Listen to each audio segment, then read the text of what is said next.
Cockroach Janata party ഇന്ത്യയിലെ യുവാക്കളെ chief justice കൂറകളോട് ഉപമിച്ചതിന്റെ ഭാഗമായി രൂപം കൊണ്ടിട്ടുള്ള ഒരു സൈബർ കൂട്ടായ്മയായിരുന്നു. ഇന്ന് ആ കൂട്ടായ്മ തിരിവിലേക്ക് ഇറങ്ങിയിരിക്കുകയാണ്. CJPയുടെ രാഷ്ട്രീയ പ്രാധാന്യം ചർച്ച ചെയ്യുന്നതിന് വേണ്ടി ഇന്ന് എന്നോടൊപ്പം ഉള്ളത് മലബാർ ജേണലിന്റെ ചീഫ് എഡിറ്റർ KP സേതുനാഥാണ്. അപ്പോൾ മുൻ കാലഘട്ടങ്ങളിൽ നോക്കുകയാണെങ്കിൽ ലോകത്തിൻ്റെ വിവിധ ഭാഗങ്ങളിൽ ഇത്തരത്തിലുള്ള ജെൻസി പ്രതിഷേധങ്ങൾ ഉണ്ടായപ്പോൾ അവിടെയൊക്കെ തന്നെ വിപ്ലവം സംഭവിച്ചിട്ടുണ്ട്.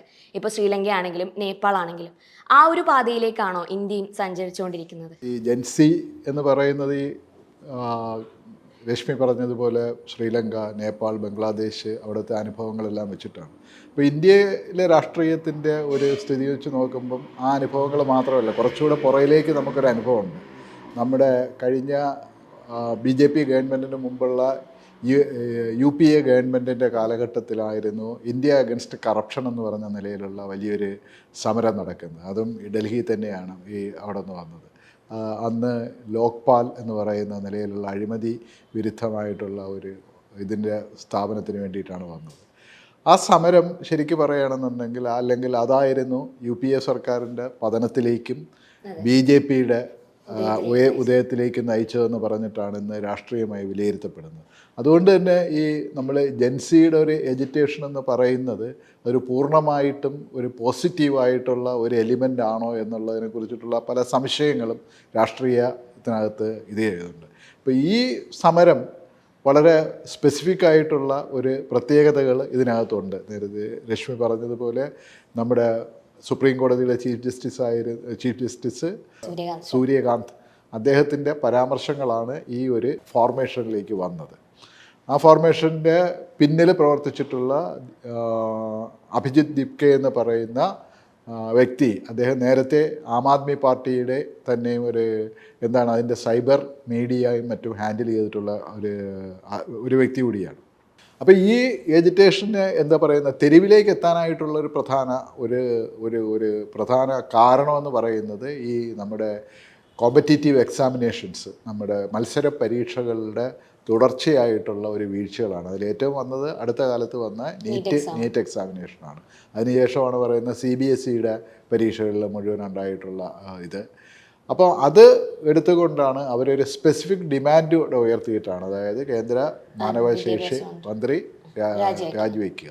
അപ്പോൾ ഇതാണ് അവരുടെ ഡിമാൻഡ്. ആ ഡിമാൻഡിനെ വെച്ചും കൊണ്ടാണ് ഇന്ന് അവർ ഇത് വന്നത്. ഈ സമരം ഇന്നത്തെ സമരത്തിൻ്റെ ഇതുവരെയുള്ള സ്വഭാവങ്ങളാണ്. 5 മണിവരെയാണ് അവർക്ക് സമരം നടത്താനായിട്ടുള്ള അനുമതി കൊടുത്തിട്ടുള്ളത്.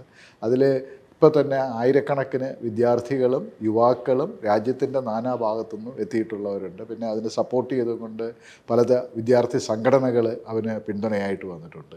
അപ്പം ഇതൊരു രാഷ്ട്രീയമായിട്ട് ഇത് എങ്ങോട്ട് പോകും എന്നുള്ളതിനെ കുറിച്ചിട്ട് നമുക്ക് വ്യക്തമായിട്ടുള്ളൊരു ധാരണ ഇപ്പോഴും ഇല്ല. കാരണം ഇത് ആ നിലയിൽ പലതരത്തിലുള്ള രാഷ്ട്രീയമായിട്ടുള്ള വീക്ഷണങ്ങളും അഭിപ്രായങ്ങളും എല്ലാം ഉള്ള ഒരു കൂട്ടായ്മയാണ്.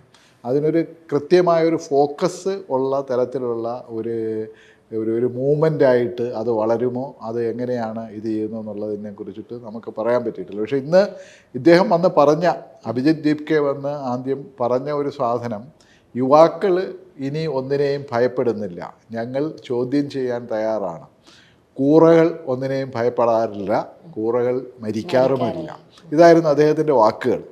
അപ്പം അതിനകത്ത് വളരെ നിലവിലുള്ള ഭരണ സംവിധാനത്തിനെതിരെയുള്ള ഒരു നമ്മുടെ സമൂഹത്തിൽ ഉള്ള ഒരു വലിയ പ്രതിഷേധമോ അല്ലെങ്കിൽ അതിൻ്റെ നിരാശയോ അങ്ങനെയുള്ള പല ഘടകങ്ങൾ അതിനകത്തുണ്ട്. ആ ഘടകങ്ങൾ എല്ലാം തന്നെ ഒരു രാഷ്ട്രീയ ഡിമാൻഡായിട്ട് അല്ലെങ്കിൽ ഒരു രാഷ്ട്രീയ കർത്തൃത്വമായിട്ട് നമ്മൾ പറയുന്ന ഒരു പൊളിറ്റിക്കൽ സബ്ജക്റ്റിവിറ്റി ആയിട്ട് മാറുന്ന ഒരു നിമിഷമായിരിക്കും അതിനകത്തുനിന്ന് ഒരു വളരെ പോസിറ്റീവായിട്ടുള്ളൊരു സാധനം ഉരുത്തിരിയുക. നേരത്തെ പറഞ്ഞതുപോലെ ഇന്ത്യ അഗെയിൻസ്റ്റ് കറപ്ഷൻ എന്നൊരു മൂവ്മെന്റ് വന്നപ്പോൾ ഇവിടെ UPA സർക്കാർ താഴെ വീഴുകയും BJP സർക്കാരിന്റെ ഉദയത്തിന് സാധ്യമാവുകയും ചെയ്തു.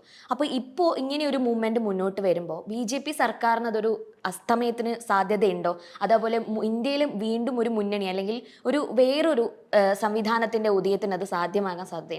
ഇന്ത്യ അഗൻസ്റ്റ് കറപ്ഷൻ ആണ് UPA സർക്കാരിൻ്റെ പതനത്തിന് കാരണമെന്ന് പറയല്ല. UPA സർക്കാരിൻ്റെ പതനത്തിന് കാരണമായ പല കാരണങ്ങളിൽ ഒന്നായിരുന്നു അത് എന്ന് മാത്രമേ നമുക്ക് പറയാൻ പറ്റുള്ളൂ. കാരണം UPA സർക്കാരിന് നേതൃത്വം കൊടുത്തിരുന്ന കോൺഗ്രസ് പാർട്ടിയെക്കുറിച്ചിട്ട് വളരെ കാലങ്ങളായിട്ടുള്ള ഒരുപാട് എന്താ പറയുന്ന വിരുദ്ധതയുണ്ടായിരുന്നു. കോൺഗ്രസ് കാരണം പല തരത്തിലുള്ള ഇതുണ്ടായിരുന്നു. അഴിമതിയെക്കുറിച്ചിട്ടുള്ള ഇതുണ്ടായിരുന്നു, അവരുടെ ഭരണത്തിൻ്റെ ഇന്നെഫിഷ്യൻസിയെക്കുറിച്ചിട്ടുള്ള ഇതുണ്ടായിരുന്നു. അങ്ങനെ നിരവധി കാര്യങ്ങൾ. പിന്നെ കോൺഗ്രസ് അവരുടെ പല നേതാക്കളും പല രീതിയിലുള്ള എന്താണ് വിവിധ ബിസിനസ് താല്പര്യങ്ങളുമായിട്ടുള്ള ബന്ധം. അപ്പം ഒരു സിസ്റ്റത്തിനെതിരെയുള്ള എല്ലാ തരത്തിലുള്ള വിമർശനങ്ങളുടെയും ഒരു കേന്ദ്ര ബിന്ദുവായിട്ട് കോൺഗ്രസും ആ ഭരണകൂടവും മാറിയിട്ടുണ്ട്. പക്ഷേ ഇപ്പോഴത്തെ BJP സർക്കാരിനെ സംബന്ധിച്ചിടത്തോളം അങ്ങനെ ഒരു വിമർശനങ്ങളുടെ ഒരു കേന്ദ്ര ബിന്ദുവായിട്ട് BJP സർക്കാരും പ്രത്യേകിച്ച് അതിന് നേതൃത്വം കൊടുക്കുന്ന നരേന്ദ്രമോദി എന്ന് പറയുന്ന വ്യക്തിയും മാറിയിട്ടുണ്ടോ എന്ന കാര്യത്തിൽ സംശയമുണ്ട്. കാരണം അവർ വേറൊരു തരത്തിലുള്ള, അതായത് ഇന്ത്യയുടെ രാഷ്ട്രീയത്തെ അവർ വേറെ ഒരു വലിയ തരത്തിലേക്ക് മാറ്റി തീർത്തുകൊണ്ടിരിക്കുന്ന ഒരു പ്രക്രിയയിലൂടെയാണ് അവർ മുന്നോട്ട് പോയിക്കൊണ്ടിരിക്കുന്നത് ആ രാഷ്ട്രീയത്തെ.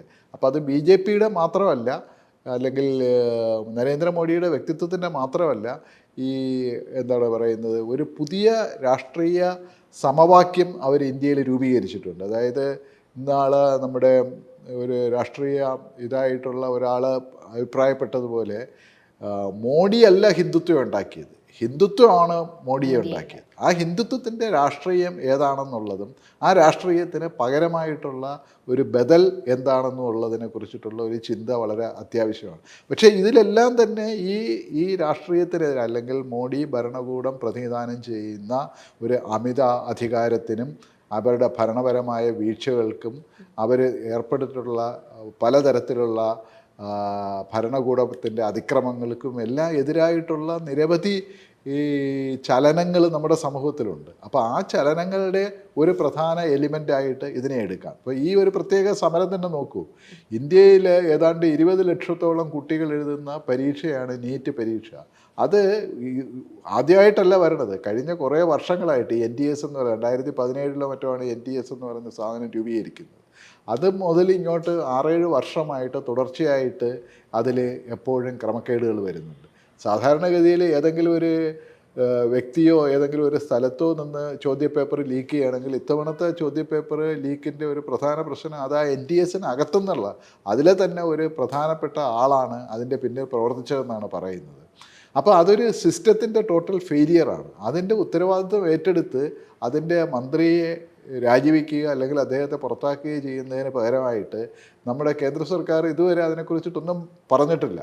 ഇവിടെ പ്രധാനമന്ത്രി നരേന്ദ്രമോദി വിദ്യാർത്ഥികളുമായിട്ട് പരീക്ഷ പേ ചർച്ച എന്ന് പറഞ്ഞ സാധനം നടത്തുന്ന വ്യക്തി ഈ കാര്യത്തെക്കുറിച്ച് ഇതുവരെ ഒന്നും മിണ്ടിയിട്ടില്ല.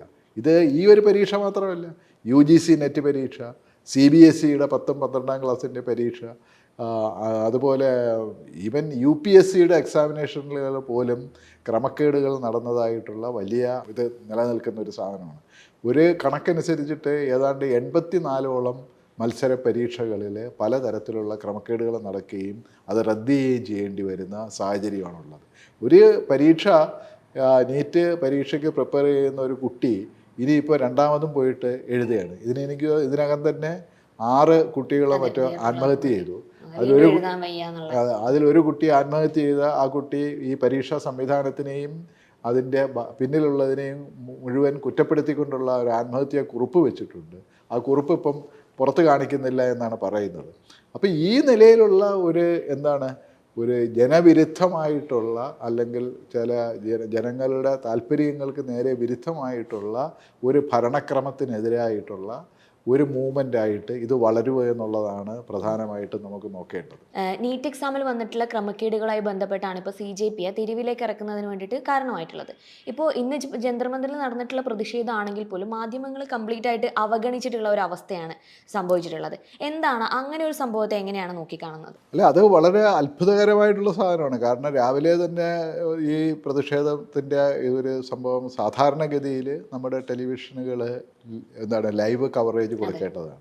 അത് വളരെ ചുരുക്കം ചില വിഷ്വൽസ് ഒഴിച്ചു കഴിഞ്ഞിരുന്നാൽ ഇവരെല്ലാം തന്നെ ഈ സാധനം ഏതാണ്ട് കംപ്ലീറ്റ് ആയിട്ട് അവഗണിക്കുകയാണ് ചെയ്തത്. ഇപ്പോൾ നമ്മുടെ മലയാളം ചാനൽസ്, എല്ലാ ചാനൽസും എനിക്ക് തോന്നുന്നു അത് ഒരു കൃത്യമായിട്ടുള്ള ഒരു എന്തോ ഒരു നിർദ്ദേശത്തിൻ്റെ അടിസ്ഥാനത്തിലായിരിക്കും ഒരുപക്ഷെ അങ്ങനെ ഒരു സമീപനം മാധ്യമങ്ങൾ എടുത്തതെന്ന് നോക്കേണ്ടതുണ്ട്. കാരണം ഇന്ത്യയിലെ ഇത്രയധികം ജനങ്ങളെ, കാരണം ഈ ടെലിവിഷൻ്റെ പ്രധാന കൺസ്യൂമേഴ്സ്, പ്രത്യേകിച്ച് നമ്മുടെ ഇംഗ്ലീഷ് ടെലിവിഷൻ ചാനലുകളുടെ കൺസ്യൂമേഴ്സ് എന്ന് പറയുന്നത് നമ്മുടെ ഇവിടുത്തെ ഒരു മിഡിൽ ക്ലാസ് ആൻഡ് എബോവ് ആയിട്ടുള്ള ഒരു ജനവിഭാഗമാണ്.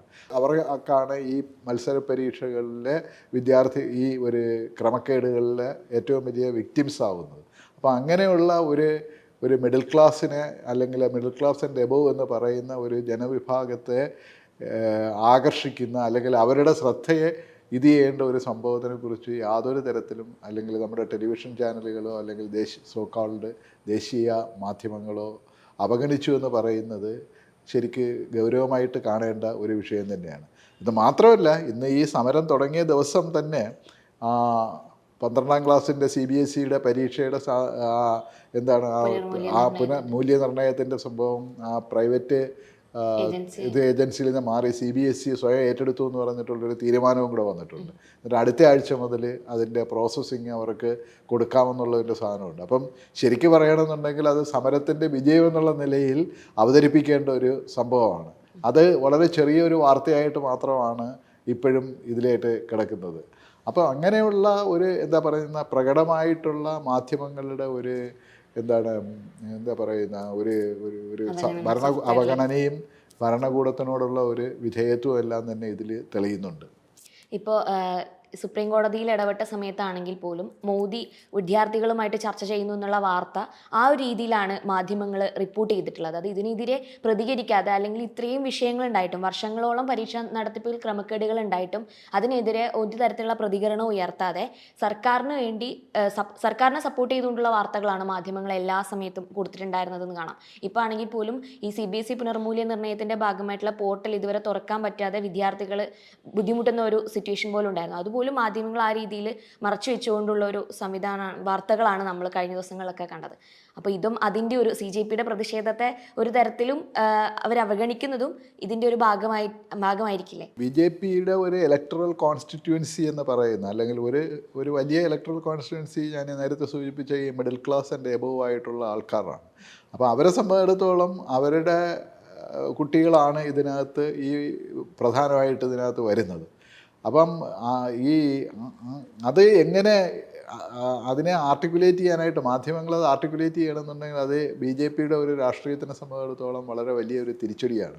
ഇപ്പോൾ ഇന്നിപ്പോൾ ഈ ഒരു പരീക്ഷയുടെ ഒരു സാധനം നടക്കുമ്പം തന്നെ കഴിഞ്ഞ 2 ദിവസത്തിന് മുമ്പ് വന്ന വേറൊരു വലിയൊരു വാർത്തയുണ്ടായിരുന്നു. അതായത് ഒരു രാജേഷ് എക്സ്പോർട്സ് ലിമിറ്റഡ് എന്ന് പറഞ്ഞാൽ ഒരു ഇന്ത്യയിലെ ഒരു സംരംഭകത്വത്തിൻ്റെ ഒരു വലിയ സക്സസ് സ്റ്റോറി എന്ന് പറയുന്ന ഒരു സംഭവം. അത് ഗുജറാത്തിൽ നിന്നുള്ള ഒരു കമ്പനിയാണ്. അവർ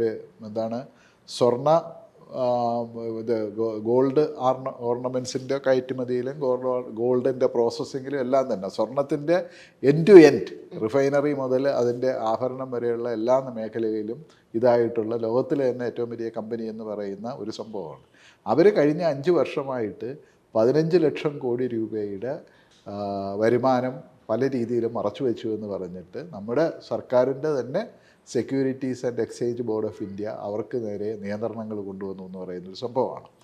അപ്പം പല നിലയിലും ഈ പ്രധാനമന്ത്രി നരേന്ദ്രമോദിയുടെ നേതൃത്വത്തിലുള്ള ഗവൺമെൻറ് അവർ പ്രഖ്യാപിതമായിട്ട്, അല്ലെങ്കിൽ നരേന്ദ്രമോദി പ്രധാനമന്ത്രിയായി ഏറ്റെടുത്തപ്പോഴത്തേക്ക് അദ്ദേഹം പറഞ്ഞ ഒരു വലിയ ഫേമസ് ആയ വാചകമുണ്ട്, നഹീ ഖാവൂങ്ക ഖാനെ നഹീ ലൂങ്ക. അതായത് അദ്ദേഹം ഇതായിട്ട് തിന്നുകയില്ല, തിന്നാൻ സമ്മതിക്കുകയില്ല എന്ന് പറയുന്ന ആ ഒരു വലിയ ഇമേജിന് വലിയ ഒരു ഇളക്കം സംഭവിക്കുന്ന ഒരു സംഭവങ്ങളാണ് പല കാലങ്ങളിലായിട്ട് നടക്കുന്നത്. ഇത് ഇപ്പോഴായിട്ടല്ല നടക്കുന്നത്. ഇതിനൊരു സീരീസ് ഓഫ് സാധനങ്ങൾ നമ്മൾ ഇതിനെ പുറകിലേക്ക് പോയി കഴിഞ്ഞാൽ കാണാനാവും. പക്ഷേ ഇത് ഓരോ തവണയും അതിൻ്റെ മുകളിൽ ഒരു മറച്ചു പിടിക്കുക, അല്ലെങ്കിൽ അതിനൊരു മറയിടുക എന്നുള്ളൊരു നിലയിലാണ് മാധ്യമങ്ങൾ പൊതുവിൽ ഇതുവരെ പ്രവർത്തിക്കുന്നത്.